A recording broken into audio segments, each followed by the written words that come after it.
If you're not playing your free hit in game week 29, then here are the players that you must bring in. Let's get into it. Yo, listen up, Rue is stepping up the game, where fantasy Premier League runs in his veins. From transfers to captains, he's always on top, guiding you through every game week non-stop. They say Rue got that Salah flow. Welcome to the channel, enjoy the show. Wild cards, free hits with so much vibe. If you're hunting for success, then make sure you subscribe. Good day, mate. Welcome back to the channel. My name's FPL Root and welcome back to another FPL video. So in today's video, we're going to be going through my transfer tips for game week 29. So obviously, game week 29 is a blank game week. There's only actually 4 games on. They are Burnley versus Brentford, Luton versus Nottingham Forest, Fulham versus Tottenham, and West Ham versus Aston Villa. So not many players to choose from. A lot of people will be playing their free hit, but if you're not playing your free hit, these are some of the players that you really need to get in. Maybe not all of them, but I'll discuss that throughout the video. First of all, though, please do subscribe if you are new to the channel. It does help me out a lot. I do make videos, free videos every single week to help you win your mini leagues and climb the ranks. But the first player I did want to talk about is Ivan Toney. So like I said, Brentford do play Burnley away in game week 29. So one of the, I guess, best fixtures in terms of a team that is playing in this game week. Obviously, Spurs v Fulham is not bad for Spurs either, but the other two are, I'd say, pretty level. Luton versus Forest, pretty the same level. West Ham versus Villa. Maybe West Ham are not as good as Villa, but they're at home. So other than that, I'd say Burnley versus Brentford is probably the biggest difference. And I think Ivan Toney, we know how good he is. He's on pens. He scored a few goals since he's come back from the ban. He's blanked in his last 4 though, which is a little bit worrying. But he have played Liverpool, Man City, West Ham away, Chelsea, and Arsenal away. So it has been a tough running for Toney. But this season he started 9 games since he's been back from his ban. He scored 4 and assisted 1. And to be honest, Brentford really need to get a result in this game. It's a massive game for them. They're really struggling in the league, and I think Ivan Toney can be the guy to kind of pull them out of that and carry them through. He's now around 8.1 million, 7.8% owned. So he's still not bad price, and he's not really highly owned, but I think that's going to shoot up as we get towards the deadline for this game week.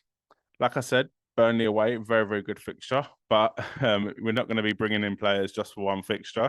After that, he's got 2 home games in a row, Man United at home and Brighton at home. Yes, not the easiest teams to play, but Brighton are going to have Europe. How they're going to react to that? To be honest, they'll probably be out of Europe by then, but they would have had Europe. Man United as well. Who knows what Man United is going to turn up, and you got to fancy Ivan Toney to score in that game. And then they've got Villa away. So for me, I actually really like Toney. I think he's probably a must-have for game week 29, whether that's on your wild card, whether that's if you're not playing your free hit. If you are playing your free hit, I think Ivan Toney is a must for this game week. And I think he has a massive shout to actually being a captaincy option. Like I said, he's on pens. He's playing Burnley, who have been shocking this season, been conceding a lot of goals. Brentford need to win. Don't get me wrong, Burnley need to win as well, but Brentford probably have a bit more quality and probably expect to go into this game as a game that they can win.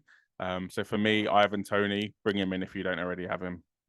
So next up, as I said, Spurs have the second best fixture, or probably the best fixture, depending, I guess, the difference between the two teams. And I'm going to say that HeungMin probably is essential for this week. Again, if you're wild carded, playing your free hit, not playing your free hit, I think you should have HeungMin in your team.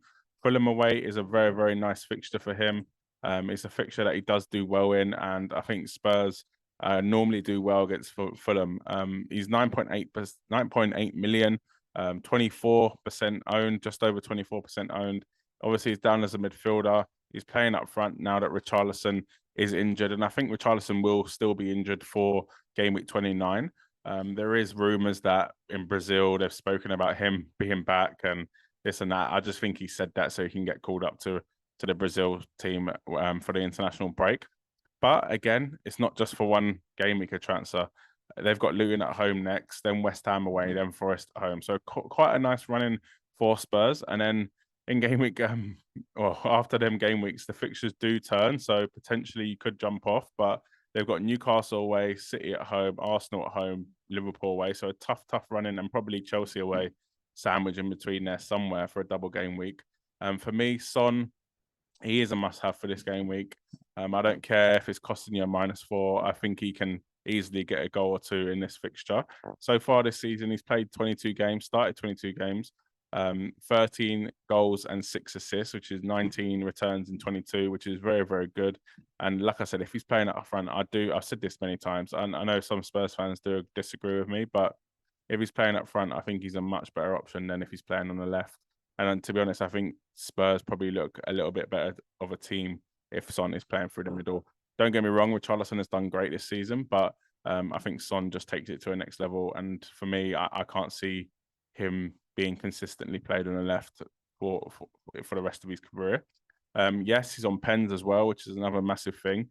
And to be honest, since he's come back, he's done pretty well. He's got a goal and an assist. This has been filmed before the Villa game, so I'm not too sure how he gets on in that one, but he does have a good record against Villa as well. To be honest, he's got a good record against anyone. He's that good.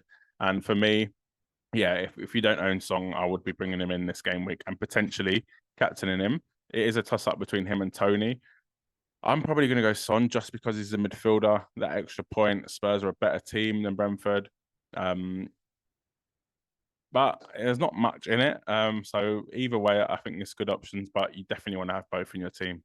So next up, we do have a massive differential. I've gone for Anthony Elanga, the Forest midfielder.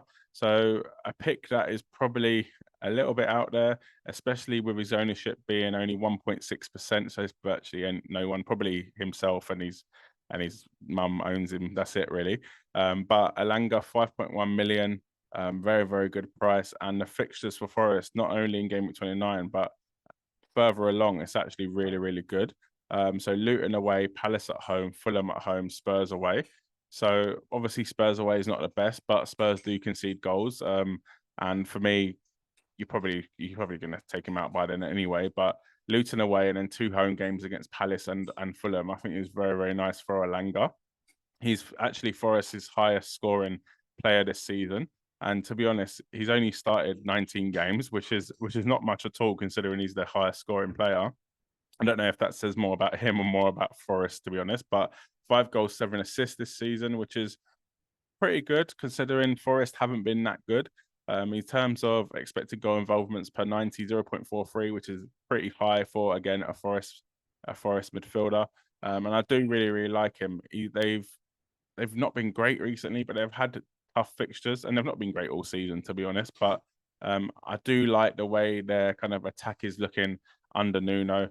They've got Elanga, they've got Awani, they've got Callum Hudson-Odoi, they've got Gibbs White. They're starting to build a nice forward midfield situation, and I think Elanga can be a very nice differential if you are looking to go for someone a little bit out there. Don't get me wrong. Again, if you're on your free hit, I did my free hit draft. So if you are on your free hit, go check that out now. It'll probably pop up at the end of the video anyway. But I have put him in the free hit draft, and I actually don't hate him as an option to bring in this game week.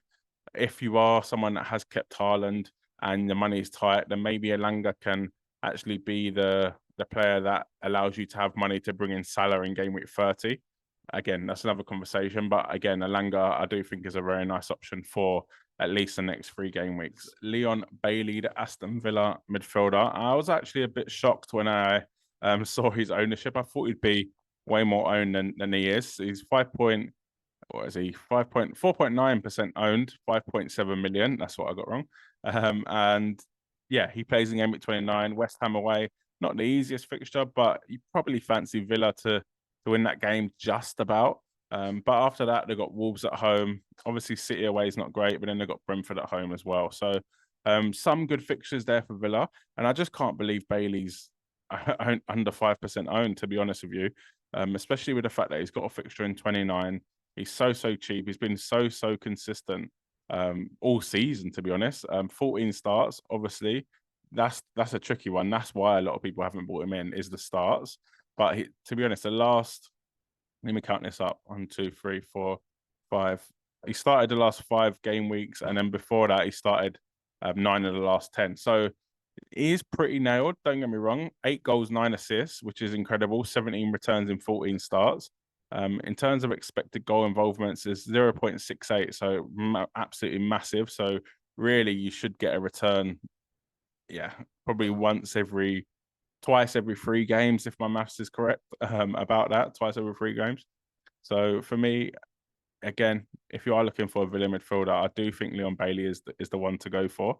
I've got Douglas Luiz. I just wanted him because I just wasn't sure whether Bailey would play the Europa League, the Europa Conference League, and then someone like Diaby would play the league, and then vice versa. But it does look like that Diaby's playing the Conference League and Bailey's going to be playing the league. So for me, I do think he is a better option than Douglas Luiz. The Tottenham defender Pedro Porro, 5.7 million, 14.4% owned. So yeah, still pretty low owned, but obviously he has just been injured. He's come back for game week 28, and I think he'll be definitely play in game week 29. Fulham away, like I said, Luton at home, very good fixtures. West Ham away, Forest at home. Obviously, the major sticking point is Spurs' defence. To be honest, I don't trust Spurs to keep a clean sheet at all in any of these games. To be honest, in any game this season, but they've scored a goal in every single Premier League game this season. So you know they're going to score goals, and you're kind of relying on Pedro Porro to get an assist, to get a goal, and hoping that they somehow do keep a clean sheet. But his attacking threat is why we want him in our team. 0.31 expected goal involvements, which for a defender is actually very, very good. And for me, you kind of just have to go for it. There's not many attacking defenders out there at the minute. Alexander Arnold's injured. Reece James is injured. So you are limiting yourself, and the fact that he's got a fixture in 29, Luton at home in 30, and then West Ham and Nottingham Forest, I do really like Pedro Porro.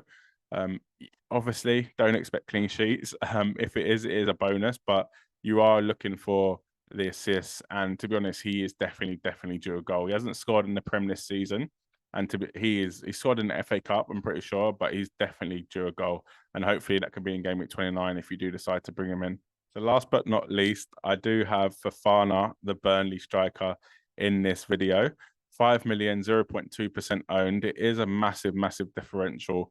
And to be honest, don't get him in. But if you did want to be a little bit maverick and do go for someone that is a massive differential and someone that is going to be a lot of fun to own, then I think Fofana could be that guy. Obviously, he's a Chelsea player, but he's currently on loan. He started 4 games for Burnley, scored 2 and got 1 assist, which is very good considering he's only started 4 games. So 3 returns for Burnley in 4 games is very good.